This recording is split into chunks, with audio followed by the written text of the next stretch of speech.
മുട്ടുമടക്കും. അവൻ ഇരുന്ന് മുട്ടുമടക്കി അവൻ കരയാണ്, ഇവൻ സാക്ഷാൽ ദൈവപുത്രൻ തന്നെ. എന്തുകൊണ്ടാണ് കരയുന്നത്? എടോ, ഇവൻ ഒരു ദൈവപുത്രനെ സേവിക്കുന്നവനാ. ഈ റോമൻ ശതാധിപൻ എന്ന് പറയുന്നത് റോമൻ ഭടനാണ്. റോമക്കാരുടെ പ്രഭുവായിരിക്കുന്ന കൈസർ അവൻ അവകാശപ്പെടുന്നതാണ്, ഞാൻ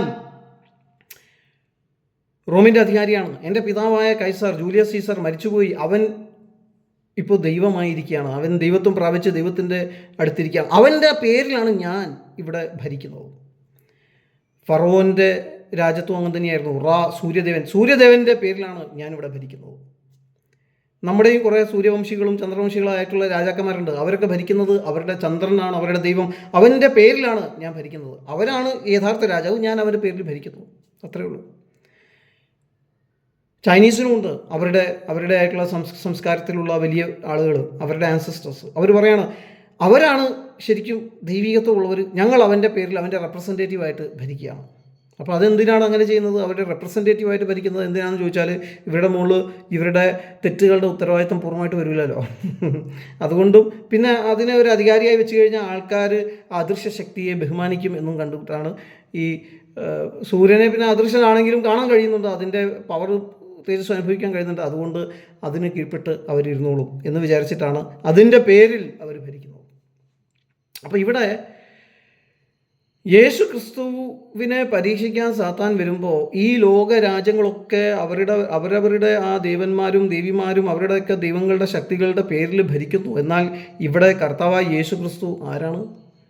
ദൈവം തന്നെയാണ്, യാഹ്വേ, മനുഷ്യരൂപത്തിൽ. പിതാവായ ദൈവം യഹോവയാണെങ്കിൽ യേശു ക്രിസ്തു എന്ന് പറയുന്നത് പിതാവിൻ്റെ പുത്രൻ, പിതാവുമായിട്ട് ബന്ധപ്പെട്ടവൻ, പിതാവിൽ നിന്ന് വന്നവൻ, പിതാവിന് സമൻ, എന്നാൽ വ്യത്യസ്ത വ്യക്തിയാണ്. അതിൻ്റെ കാര്യങ്ങളും മർമ്മങ്ങളൊക്കെ ഞാൻ നിങ്ങൾക്ക് വേറെ സ്ഥലങ്ങളിൽ വിശദീകരിച്ച് തന്നിട്ടുണ്ട്. ഈ കർത്താവായ യേശു ക്രിസ്തു അവിടെ നിൽക്കുന്നത് പിതാവിൻ്റെ പ്രതിനിധിയായിട്ടാണ്. ഒരു വേറെ രീതിയിലുള്ള സ്വഭാവവും വേറെ രീതിയിലുള്ള ശക്തിയുമാണ് കർത്താവ് അവിടെ കാണിക്കുന്നത്. അവൻ കാണിക്കുന്നത് മറ്റുള്ളവരെ ഭീതിപ്പെടുത്തുന്ന, അവരെ ഭയപ്പെടുത്തുന്ന, അവരെ അടിമപ്പെടുത്തുന്ന, അവരുടെ മേൽ ഭരിക്കുന്ന, അധികാരം അവരുടെ മേൽ സ്ഥാപിക്കുന്ന ഒരു ശക്തിയല്ല. അധികാരം വിട്ടുകൊടുത്തുള്ള സ്നേഹത്തിൻ്റെ ശക്തിയാണ്. ആ ദുർബലത എന്ന് പറയുന്നത് ഒരു മഹാശക്തിയാണ്. അവനെ തന്നെ ഏൽപ്പിച്ചു കൊടുക്കുകയാണ്. സേവിക്കാനും രക്ഷിക്കാനും സഹായിക്കാനും മറ്റുള്ളവരെ ബഹുമാനിക്കാനും അവനെ തന്നെ സ്നേഹിക്കാനും ഏൽപ്പിച്ചു കൊടുക്കുകയാണ്, ക്ഷമിക്കാനും ഏൽപ്പിച്ചു കൊടുക്കുകയാണ്. അപ്പോൾ ഈ കൈസർ അവിടെ പറയുന്നുണ്ട് ഞാൻ ദൈവപുത്രനാണ്. ഫറോ പറയുന്നുണ്ട് ഞാൻ റായുടെ പുത്രനാണ്. എന്നാൽ ഇവരൊന്നും കണ്ടപ്പോൾ തോന്നാത്ത ഒരു സംഗതി അവിടെ ശതാധിപന് തോന്നാനായിട്ടിടയായി. അവൻ പറയാണ് ഇവനാണ് സാക്ഷാൽ ദൈവപുത്രൻ. അതെന്താ അങ്ങനെ തോന്നാനുള്ള കാരണം? ഇവരെല്ലാം ദൈവപുത്രന്മാരാകുന്നത് മറ്റുള്ളവരെ തോൽപ്പിച്ചുകൊണ്ടാണ്, മറ്റുള്ളവരെ നശിപ്പിച്ചുകൊണ്ടാണ്. എന്നാൽ യേശു മറ്റുള്ളവരെ രക്ഷിക്കാൻ വേണ്ടി അവൻ്റെ ആത്മാവിനെയും ദൈവകരങ്ങളിൽ ഏൽപ്പിക്കുന്നു. ദൈവമായിട്ടുള്ള ബന്ധം നിഷേധിക്കുന്നില്ല, മറ്റുള്ളവരോട് ക്ഷമിക്കുന്നു, അവരുമായിട്ടുള്ള ബന്ധത്തെയും നിഷേധിക്കുന്നില്ല. അവൻ്റെ രാജ്യത്തോടും അവൻ്റെ ദൈവത്തോടും ഒരേപോലെ പ്രതിബദ്ധതയുള്ളവനാണ്. അവൻ്റെ രാജ്യത്തെ അവൻ ഉപേക്ഷിക്കുന്നില്ല, രാജ്യസ്നേഹം ഉപേക്ഷിക്കുന്നില്ല, ദൈവസ്നേഹവും അവൻ ഉപേക്ഷിക്കുന്നില്ല. മനുഷ്യരെയും ദൈവത്തെയും ഒരേപോലെ അവൻ പിടിച്ചിരിക്കുക, അവൻ സ്നേഹിക്കുക. അപ്പോൾ ശതാധിപന് ഇത് കണ്ടപ്പോൾ തോന്നിയത് മറ്റ് ദൈവപുത്രന്മാരിൽ നിന്നും അവൻ വ്യത്യസ്തനാണെങ്കിലും അവരെക്കാളും ശ്രേഷ്ഠത യേശുവിനുണ്ട്. അതെന്താ അങ്ങനെ? ഈ ശതാധിപൻ അറിയാം ഇവൻ അവൻ്റെ പ്രാണനെ കൊടുത്താണെങ്കിലും കൈസറിൻ്റെ സാമ്രാജ്യത്തെ സംരക്ഷിക്കേണ്ടവനാണ്. അതുകൊണ്ടാണ് ഇപ്പോൾ ഈ ക്രൂശീകരണം നടത്തുന്നത്. കാരണം കൈസറിന് വിരോധമായി എഴുന്നേൽക്കുന്ന ഒരു ശക്തിയാണ് യേശു എന്ന് പറയുന്നത്. യേശു പറയാണ് ഞാൻ ദൈവമാണ്, ഞാൻ അധികാരിയാണ്, ഞാൻ രാജാവാണ്, ഞാൻ യഹൂദന്മാരുടെ രാജാവാണ്, അവരെ രക്ഷിക്കാൻ വേണ്ടി വന്നവനാണ്. എന്തിൽ നിന്ന് രക്ഷിക്കാനാണ് വന്നിരിക്കുന്നത്? കൈസറുടെ അടിമത്തത്തിൽ നിന്ന് എന്നാണ് യഹൂദന്മാർ വിശ്വസിക്കുന്നത്.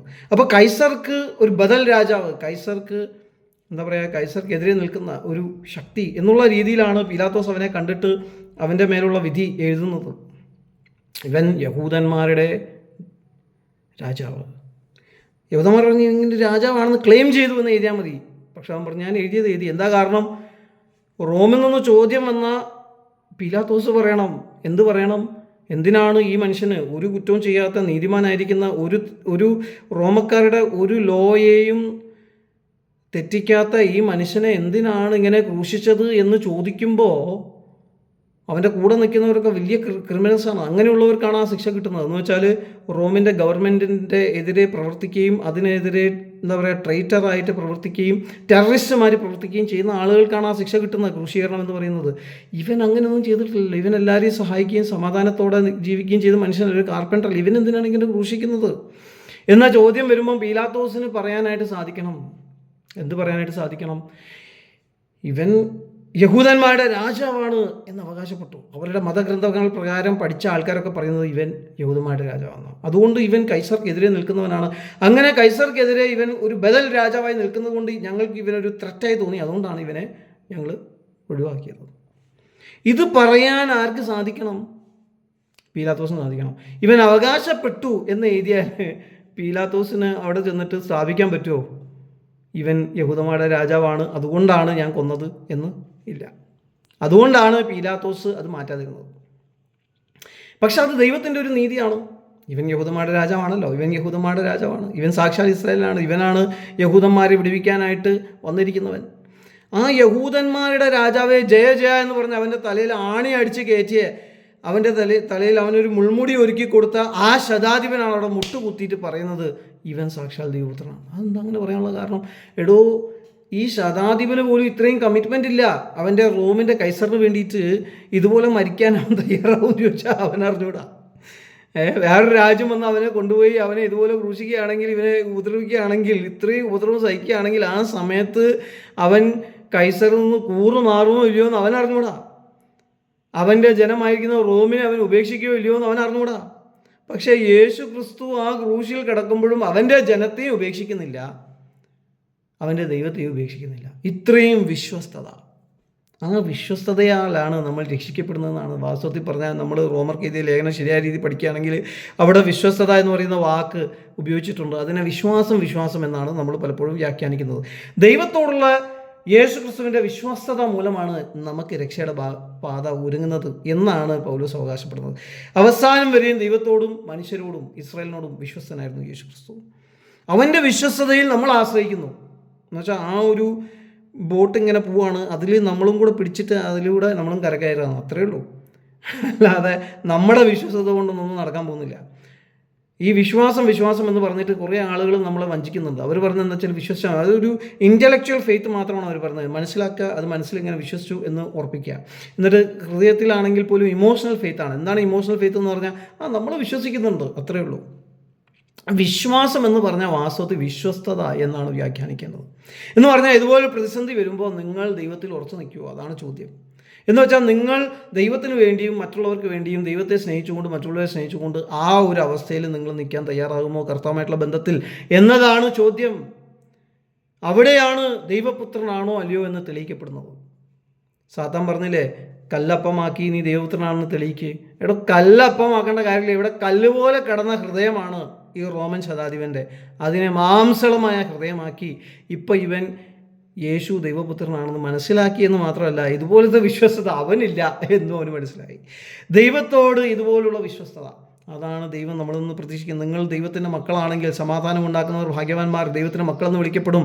യേശു ക്രിസ്തുവിൽ വിശ്വസിച്ച് പാപക്ഷമ നേടി ദൈവവുമായിട്ടുള്ള ബന്ധം സ്ഥാപിച്ച് പരിശുദ്ധാത്മാവിനെ പ്രാപിച്ച് പരിശുദ്ധാത്മാവിനാൽ രൂപാന്തരം പ്രാപിച്ചുകൊണ്ടിരിക്കുന്ന, ഞാൻ ദൈവത്തിൻ്റെ മകനാണ്, ഞാൻ ദൈവത്തിൻ്റെ മകളാണ്, ഞാൻ ദൈവത്തിൻ്റെ അവകാശിയാണ്, ഞാൻ ദൈവത്തിൻ്റെ മന്ദിരമാണ്, ദൈവത്തിൻ്റെ ആലയത്തിൽ ഒരു കല്ലാണ്, ദൈവത്തിൻ്റെ ഒരു രാജകീയ പുരോഹിതനാണ്, ഞാൻ തിരഞ്ഞെടുക്കപ്പെട്ടവനാണ് എന്നൊക്കെ അവകാശപ്പെടുന്ന നിങ്ങൾ, ദൈവം എന്നെ നീതിമാനായി പ്രഖ്യാപിച്ചിരിക്കുന്നു എന്നൊക്കെ അവകാശപ്പെടുന്ന നിങ്ങൾ, ദൈവത്തിൻ്റെ യേശുക്രിസ്തു ശരീരത്തിൻ്റെ അവകാശിയാണ്, അംശയാണ് ഞാൻ എന്നൊക്കെ അവകാശപ്പെടുന്ന നിങ്ങൾ, ഞാൻ ദൈവവുമായിട്ട് വിശ്വസ്തത പാലിക്കണം. ഈ ഉടമ്പടി ബന്ധം നിരപ്പാക്കാൻ വേണ്ടി, അത് കറക്റ്റാക്കാൻ വേണ്ടി മാത്രമാണ് യേശുക്രിസ്തുവിൻ്റെ ക്രൂശ് മരണവും അടക്കവും ഉയർത്തെഴുന്നേൽപ്പ്. എന്നിട്ട് വേണം പരിശുദ്ധാത്മാവിന് വരാനുള്ള മാർഗം തുറക്കാൻ. ആ പരിശുദ്ധാത്മാവ് വരുമ്പോൾ ദൈവത്തിൻ്റെ അനുഗ്രഹം അവനെ സ്വീകരിക്കുന്ന എല്ലാവരുടെ മേലും വരും. അവരെല്ലാവരും ദൈവത്താൽ അനുഗ്രഹിക്കപ്പെട്ടവരായി തീരും. അവരുടെ മേലുള്ള ശാപം നീങ്ങിപ്പോകും, മരണം നീങ്ങിപ്പോകും, അടിമത്വം നീങ്ങിപ്പോകും, സാത്താനിൻ്റെ അടിമത്വം നീങ്ങിപ്പോകും. യേശു കർത്താവ് ഇതിനൊക്കെ ജയിച്ചല്ലോ. അവർ പരിശുദ്ധാത്മാവിനാൽ ദൈവത്തിൻ്റെ ആലയവും ദൈവത്തിൻ്റെ മന്ദിരവും ദൈവത്തിൻ്റെ മക്കളും ദൈവത്തിൻ്റെ ഭവനക്കാരും ഒക്കെ ആയിത്തീരും. എന്നാൽ അങ്ങനെയായി തീർന്ന അവർ ഉടമ്പടി പുതുക്കിയിട്ടേ ഉള്ളൂ. ആ ഉടമ്പടി പുതുക്കിയെന്ന് പറഞ്ഞാൽ അത് എപ്പോഴും ഉണ്ടാവണമെന്നില്ല. ആ ഉടമ്പടി ബന്ധത്തിൽ തന്നെ ജീവിക്കണം. എങ്ങനെയാണ് ഉടമ്പടി ബന്ധത്തിൽ ജീവിക്കുന്നത്? മറ്റുള്ളവർക്ക് നന്മ ചെയ്യുക, സ്നേഹിക്കുക, ദൈവത്തെ ഏറ്റവും സ്നേഹിക്കുക, നിങ്ങളെപ്പോലെ തന്നെ നിങ്ങളുടെ അയൽക്കാരനെ സ്നേഹിക്കുക. നമ്മുടെ പാപങ്ങൾ നമ്മൾ അറിയുന്നു, നമ്മുടെ പാപങ്ങളെ നമ്മൾ വെറുക്കുന്നു. നമ്മുടെ പാപങ്ങൾ വെറുക്കാൻ നമുക്ക് കഴിയുന്നുണ്ട്, നമുക്ക് സ്നേഹിക്കാനും കഴിയുന്നുണ്ട്. നമ്മളെ സ്നേഹിക്കുന്നത് കൊണ്ടാണ് നമ്മൾ വാസ്തവത്തിൽ നമ്മുടെ പാപങ്ങൾ വെറുക്കുന്നത്. നമ്മളെ സ്നേഹിക്കാനും നമ്മുടെ പാപങ്ങൾ വെറുക്കാനും നമുക്ക് സാധിക്കുന്നുണ്ടെങ്കിൽ മറ്റുള്ളവരുടെ പാപങ്ങളെയും അവരൊന്ന് വേറിട്ട് കണ്ടിട്ട് അവരെ സ്നേഹിക്കാൻ നമ്മൾ പഠിക്കണം. എങ്ങനെയാണ് മറ്റുള്ളവരെ സ്നേഹിക്കുന്നത്? C.S. ലൂയിസിൻ്റെ ആ ഒരു മിയർ ക്രിസ്ത്യാനിറ്റിയിലെ ഒരു ആശയമാണ് ഞാനിപ്പോൾ പങ്കുവെച്ചത്. മറ്റുള്ളവരെ സ്നേഹിക്കണം എന്നുണ്ടെങ്കിൽ അവരെ നിങ്ങളെപ്പോലെ തന്നെ കാണണം.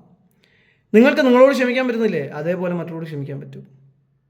നിങ്ങൾക്ക് നിങ്ങളുടെ വ്യക്തിയെ ഞാൻ പാപിയാണെന്ന് അറിഞ്ഞുകൊണ്ടും ആ പാപത്തെ വേറിട്ട് കണ്ടുകൊണ്ട്, വ്യക്തിയെ വേറിട്ട് കണ്ടുകൊണ്ട് ഈ വ്യക്തിയെ സ്നേഹിക്കാനും പാപത്തെ വെറുക്കാനും സാധിക്കുന്നില്ല. അതേമാതിരി മറ്റുള്ളവരുടെ പാപത്തെ വെറുക്കാനും ആ വ്യക്തിയെ സ്നേഹിക്കാനും നമുക്ക് സാധിക്കണം.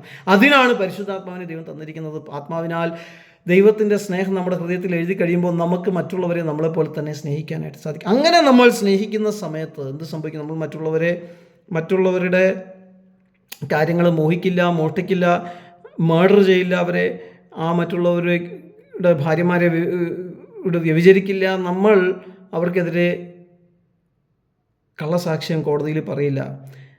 നമ്മൾ ദൈവത്തെ ഏറ്റവും സ്നേഹിക്കുന്നവരായതുകൊണ്ട് ദൈവത്തിൻ്റെ നാമം വൃഥാവായി എടുക്കുകയില്ല, വിഗ്രഹങ്ങളെ നിർമ്മിക്കുകയില്ല. ദൈവത്തിൻ്റെ ദിവസം എന്ന് പറയുന്നത് നമ്മൾ വേറിട്ടിരിക്കുന്ന ദിവസങ്ങൾ, സമയങ്ങൾ നമ്മൾ ദൈവത്തിന് വേണ്ടി പൂർണ്ണ വിശുദ്ധിയോടെ ചെലവഴിക്കും എന്ന് മാത്രമല്ല, നമ്മുടെ മാതാപിതാക്കളെ നമ്മൾ ബഹുമാനിക്കും, അവരെ സഹായിക്കും. അവരുടെ ഓൾഡ് ഏജിൽ അവരെ ത്യജിക്കുകയല്ല ചെയ്യുക, അവരെ സഹായിക്കും, അവരോട് കൂടെ നിൽക്കും, അവരെ മനസ്സിലാക്കും. അവർക്ക് നമ്മളെ കൊണ്ട് കഴിയുന്നത്, ചിലപ്പം പണം നമ്മുടെ കയ്യിലില്ലെങ്കിൽ നമ്മൾ സർവീസ് ചെയ്യുക, സർവീസ് നമുക്ക് ചെയ്യാൻ പറ്റുന്നില്ലെങ്കിൽ പണപരമായി ധനപരമായിട്ട് സഹായിക്കുക. എങ്ങനെയാണെങ്കിലും നമ്മൾ അവരെ കരുതുക, അവരെ സഹായിക്കുക. അങ്ങനെ നമ്മൾ ജീവിക്കുന്നുവെങ്കിൽ മറ്റുള്ളവരെ നമ്മൾ സേവിക്കുന്നു, നമ്മൾ അവരെ ശുശ്രൂഷിക്കുന്നു, നമ്മൾ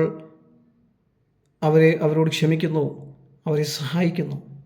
അങ്ങനെയൊക്കെ ചെയ്യുകയാണെങ്കിൽ നമുക്ക് പിന്നെ കുറ്റം പറയാനും ഉപദ്രവിക്കാനും പാര പണിയാനും ഒന്നും നേരം ഉണ്ടാവില്ല. അങ്ങനെയുള്ളൊരു ജീവിതമാണ് ഒരു വിശ്വാസിയുടെ ജീവിതമായിരിക്കേണ്ടത്. അവനൊരു അനുഗ്രഹമാണ്, അവൻ അനുഗ്രഹം അനുഭവിക്കാൻ വിളിക്കപ്പെട്ടവനാണ്, അവൻ മറ്റുള്ളവരെ അനുഗ്രഹിക്കുന്നവനായി തീരണം. അപ്പോൾ അങ്ങനെ വരുന്ന സമയത്ത് കർത്താവുമായിട്ടുള്ള ആ ഉടമ്പടിയിൽ നമ്മളും വിശ്വസ്തരാണ് എന്ന് കർത്താവ് കാണും. അപ്പോൾ ചില ആളുകളുടെ ധാരണ, എന്തെങ്കിലും ഒരു ചെറിയ തെറ്റൊക്കെ പറ്റിപ്പോയാൽ ആ ദൈവമായിട്ടുള്ള ഉടമ്പടി പൂർണ്ണമായിട്ടും ഇല്ലാതാവോ? ഇല്ല, അത് തെറ്റിപ്പോവില്ല. അത് ആ സമയത്ത് പരിശുദ്ധാത്മാവ് നമ്മുടെ അകത്തിരുന്ന് ദുഃഖിക്കും. പരിശുദ്ധാത്മാവ് നമുക്ക് പറഞ്ഞു തരും, കാണിച്ചു തരും, നീ ഇത് ചെയ്ത തെറ്റാണ്, നീ ആ വ്യക്തിയോട് ഇത് ചെയ്യാൻ പാടില്ല, നീ അവനോട് പോയി ക്ഷമ ചോദിക്കണം, നീ അവനോട് പോയി ക്ഷമ ചോദിച്ച് നിരപ്പ് പ്രാപിക്കണം, നീ അവനോട് ക്ഷമ ചോദിച്ച് അവൻ നിരപ്പ് പ്രാപിക്കാൻ തയ്യാറില്ലെങ്കിലും നിനക്കൊന്നും ചെയ്യാൻ കഴിയില്ല, നീ അവനോട് ക്ഷമിക്കുക, അത്രയേ ഉള്ളൂ. എന്നാൽ എന്തെങ്കിലും ഒന്ന് രണ്ട് തെറ്റ് നിങ്ങൾക്ക് സംഭവിച്ചെന്ന് വിചാരിച്ചിട്ട് നിങ്ങളുടെ ദൈവമായിട്ടുള്ള ഈ ഉടമ്പടി ബന്ധമൊന്നും നശിക്കാൻ പോകുന്നില്ല. ഇസ്രായേലിൻ്റെ ദൈവം എന്ന് പറയുന്നത് തുമ്മിയാ തെറിക്കുന്ന മൂക്ക് മാതിരിയല്ല. ഇസ്രായേൽ ജനം വളരെയധികം പാപം ചെയ്തപ്പോഴാണ് കർത്താവിൻ്റെ സാന്നിധ്യം അവിടെ നിന്ന് പോയത്. നീതിയെ അനീതിയായി വ്യാഖ്യാനിക്കുകയും അനീതിയെ നീതിയായി വ്യാഖ്യാനിക്കുകയും ദൈവത്തിന് പകരം വിഗ്രഹങ്ങളെ സേവിക്കുകയും അതിൻ്റെ അങ്ങേയറ്റം എത്തിയപ്പോഴാണ് ദൈവം അവരെ വിട്ടുപോയത്. ന്യായപ്രമാണത്തിൻ്റെ കൽപ്പനകളൊക്കെ തെറ്റിക്കുന്ന ചെറിയ ചെറിയ മനുഷ്യർ അവിടെ ഓൾറെഡി ഉണ്ട്. ഒരുപാട് കൽപ്പനകൾ തെറ്റിക്കുന്ന ഒരുപാട് മനുഷ്യരുണ്ടായിരുന്നു. അവർക്കൊക്കെ നീതിന്യായ കോടതികൾ പല രീതിയിലുള്ള ശിക്ഷകൾ കൊടുത്തു, ചിലർക്കൊക്കെ പാപപരിഹാരത്തിന് വേണ്ടിയുള്ള യാഗങ്ങളും കൊടുത്തു. അങ്ങനെയൊക്കെയാണ് അവർ പോയിക്കൊണ്ടിരുന്നത്. ആ സമയത്തൊക്കെ ദൈവത്തിൻ്റെ സാന്നിധ്യം അവിടെ കൂടെ തന്നെ ഇരുന്നു. ദൈവരെ ഉപേക്ഷിച്ച് പോയില്ല. ദൈവം അത്ര പെട്ടെന്ന് ഉപേക്ഷിച്ച് പോവില്ല. ദൈവം ഉപേക്ഷിച്ച് പോകുന്ന എപ്പോഴാണ്? നമ്മൾ ദൈവത്തെ നിഷേധിക്കുമ്പോൾ. പിന്നെ ദൈവത്തെ നമ്മളെ സഹായിക്കാൻ പറ്റില്ല. പിന്നെ രണ്ടാമതെന്ന് പറഞ്ഞാൽ നമ്മൾ അത്രയും പാപത്തെ മുഴുകി നീതിയെ നീതിയൊക്കെ ആയി വ്യാഖ്യാനിക്കുകയും അനീതിയുടെ പാതയിൽ കൂടെ നടക്കുകയും ദൈവത്തിൻ്റെ ആത്മാവിനെ ഗവനിക്കാതിരിക്കുകയും ചെയ്യുമ്പോൾ. എന്നാൽ നിങ്ങൾ സെൻസിറ്റീവ് ആണോ? ദൈവം നിങ്ങളുടെ പരിശുദ്ധാത്മാവിനാൽ നിങ്ങളെ അഭിഷേകം ചെയ്ത ദൈവം നിങ്ങളെ ഓരോ ദിവസവും അവൻ്റെ വചനത്താൽ പുതുക്കും. ഇതുപോലുള്ള പരീക്ഷകൾ വരുമ്പോൾ നിങ്ങൾ സാക്ഷാൽ ദൈവപുത്രനാണ് എന്ന് തെളിയിക്കത്തക്ക രീതിയിൽ ദൈവത്തിൻ്റെ പ്രവൃത്തി നിങ്ങളിൽ കൂടെ വെളിപ്പെടുവാനായിട്ട് ഇടയാകും. സാത്താൻ മനുഷ്യരെ ഉപയോഗിച്ച് പരീക്ഷിക്കുകയാണ്. ഈ പരീക്ഷകൾ വരുമ്പോൾ, ഞാൻ പറഞ്ഞില്ലേ, ദൈവമല്ല പരീക്ഷിക്കുന്നത്, സാത്താനാണ് പരീക്ഷിക്കുന്നത്. ഈ പരീക്ഷകൾ വരുമ്പോൾ മനസ്സിലാക്കേണ്ട കാര്യം എന്താണ്? ദൈവം അറിയുന്നുണ്ട്, ദൈവം അനുവദിച്ചതാണ്. ഈ പരീക്ഷയിൽ കൂടെ ദൈവം തന്നെ നമ്മളെ കൊണ്ടുവരും, നമ്മളെ ജയിപ്പിക്കും, നമ്മളെ ജയാളിയായി നിർത്തും. നമ്മൾ ദൈവത്തെ ഉപേക്ഷിക്കാതിരുന്നാൽ മതി. ദൈവവുമായുള്ള ബന്ധത്തിൽ അവസാനം വരെ പിടിച്ചെന്നില്ല കർത്താവ്. അതുകൊണ്ടല്ലേ അവൻ സാക്ഷാൽ ദൈവപുത്രനാണെന്ന് ഈ ശതാധിപൻ വിളിച്ചു പറഞ്ഞത്. അത് സാത്താനും കേട്ട് കാണും. ഇനി കർത്താവായ യേശുക്രിസ്തു മൂന്നാം നാൾ ഉയർത്തെഴുന്നേറ്റ ശേഷം മരണത്തെയും ദ്രവത്വത്തെയും ഈ പ്രപഞ്ചത്തെയും കർത്താവായ യേശുക്രിസ്തു പൂർണ്ണമായും ജയിച്ചു. സ്വർഗത്തിലും ഭൂമിയിലും സകല അധികാരം നൽകപ്പെട്ട പിതാവിൻ്റെ വലതുഭാഗത്ത് എല്ലാത്തിനും മീതെയായിരുന്നു. ദൈവത്തിൻ്റെ ആ അധികാരം നമുക്ക് ദൈവം തന്നിട്ടുണ്ട്.